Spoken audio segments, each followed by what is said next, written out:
सोचिए, अगर सिर्फ एक छोटा सा उपाय आपकी शादी की सारी रुकावटें दूर कर दे, तो क्या आप इसे आजमाना नहीं चाहेंगे? नमस्कार दर्शकों, स्वागत है आप सभी का वास्तु विचार चैनल पर।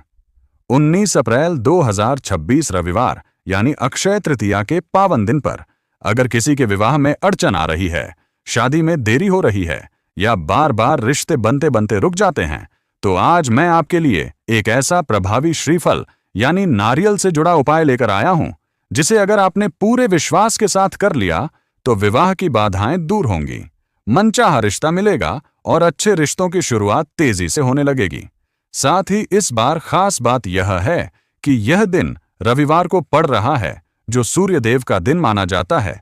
इसलिए इस उपाय में हम सूर्य ऊर्जा का आशीर्वाद भी जोड़ेंगे, जिससे परिणाम और जल्दी मिलने की संभावना बढ़ जाती है। दर्शकों, अक्षय तृतीया, जिसे अखा तीज भी कहा जाता है, यह एक अबूझ मुहूर्त है, यानी ऐसा शुभ समय जिसमें बिना किसी विशेष मुहूर्त देखे हर मांगलिक कार्य किया जा सकता है और इस दिन किया गया उपाय बहुत जल्दी फल देता है।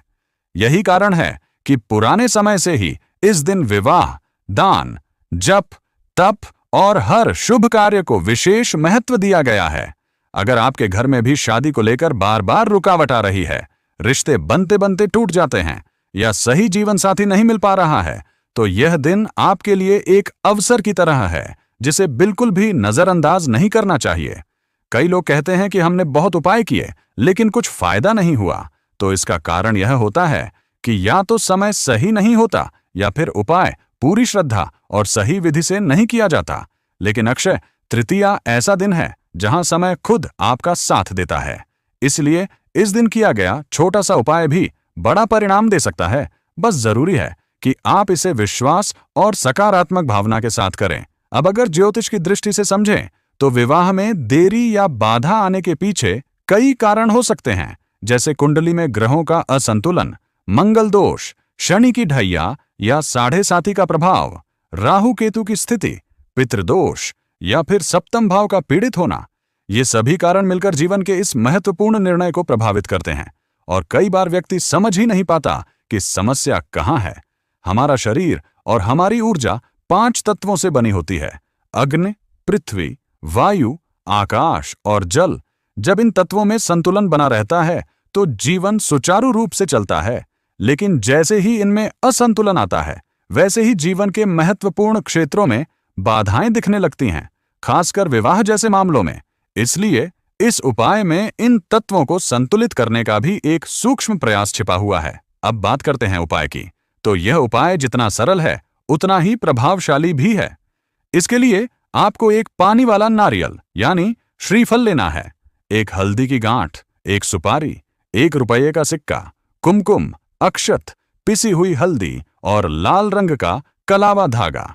इन सभी चीजों को एक साफ थाली में सजा लें और मन में एक सकारात्मक भावना रखें कि आज का दिन आपके जीवन में बदलाव लाने वाला है। सुबह स्नान करने के बाद अपने घर के मंदिर में घी का दीपक जलाएं। सबसे पहले गणपति जी का स्मरण करें ताकि कार्य में कोई विघ्न न आए। फिर कुलदेवी, पितृदेव और लक्ष्मी नारायण जी को याद करें, क्योंकि विवाह संबंधों में स्थिरता और सुख के लिए इनका आशीर्वाद बहुत महत्वपूर्ण माना जाता है। अब नारियल पर स्वास्तिक बनाएं, कुमकुम का तिलक करें, अक्षत और हल्दी अर्पित करें और मन ही मन प्रार्थना करें कि आपके जीवन से विवाह से जुड़ी सभी बाधाएं समाप्त हो जाएं। इसके बाद एक सादा कागज लें और उस पर श्री गणेशाय नमः लिखें। फिर कुलदेवी, पितरों और लक्ष्मी नारायण का नाम लिखें और अपनी मनोकामना स्पष्ट शब्दों में लिखें। अगर आप स्वयं यह उपाय कर रहे हैं तो अपने लिए योग्य जीवन साथी की प्रार्थना करें, और अगर माता पिता कर रहे हैं तो अपने बच्चे के लिए सुखी वैवाहिक जीवन की कामना लिखें। इसके बाद उस कागज को मोड़कर नारियल के नीचे रख दें और इस प्रक्रिया को पूरी तरह गोपनीय रखें, क्योंकि गुप्त रूप से किया गया उपाय ज्यादा प्रभावशाली माना जाता है। अब सुपारी और हल्दी की गांठ की भी पूजा करें, उन्हें तिलक करें, अक्षत अर्पित करें और फिर कलावा धागे को नारियल पर 7 बार लपेटें। यह 7 फेरे का प्रतीक भी माना जाता है, जो विवाह बंधन को दर्शाता है।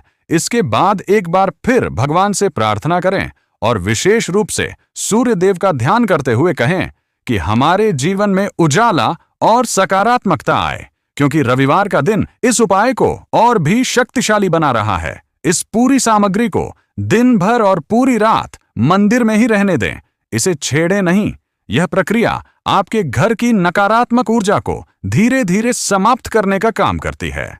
अगले दिन सुबह स्नान के बाद इस थाली को अपने हाथ में लेकर पूरे घर में 7 बार घुमाएं। ध्यान रखें कि घर का कोई भी कोना छूटना नहीं चाहिए, लेकिन बाथरूम और टॉयलेट में इसे न ले जाएं। इसके बाद इन सभी वस्तुओं को पीपल के पेड़ के नीचे अर्पित कर दें या बहते हुए जल में प्रवाहित कर दें। जब आप इस उपाय को पूरी श्रद्धा और विश्वास के साथ करते हैं, तो यह सिर्फ एक क्रिया नहीं रहती, बल्कि एक सकारात्मक ऊर्जा का संचार बन जाती है। नारियल शुभता और पूर्णता का प्रतीक है।